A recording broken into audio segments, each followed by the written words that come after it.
വചനം സത്യമാണ്. ആ വചനം ദൈവമാണ്. ഒരുവൻ്റെ ജീവനെ തന്നെ മാറ്റിമറിക്കുവാൻ കഴിവുള്ളതാണ് ഈശോയുടെ തിരുവചനം. നീ ലോകം മുഴുവൻ നേടിയാലും നിന്റെ ആത്മാവിനെ നഷ്ടപ്പെടുത്തിയാൽ നിനക്കെന്ത് പ്രയോജനം? ഈയൊരു തിരുവചനമാണ് പ്രൊഫസറായിരുന്ന ഫ്രാൻസിസ് സേവ്യറിനെ വിശുദ്ധ ഫ്രാൻസിസ് സേവ്യറാക്കി മാറ്റുവാൻ, ഭാരതത്തിൻ്റെ രണ്ടാമത്തെ അപ്പോസ്തലനാക്കി മാറ്റുവാൻ ഇടയായത്.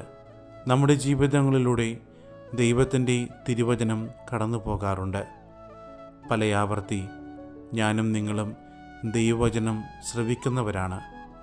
എന്നാൽ വചനം നമ്മുടെ ജീവിതങ്ങളിൽ മാറ്റം വരുത്താറുണ്ടോ എന്ന് നമുക്കൊന്ന് ആത്മകഥം ചെയ്യാം. ഇന്ന് ഫ്രാൻസിസ് സേവ്യറിൻ്റെ തിരുനാൾ ആഘോഷിക്കുമ്പോൾ തിരുവചനത്തിൽ ദൈവത്തെ കണ്ടെത്തുവാൻ നമുക്കും കഴിയട്ടെ.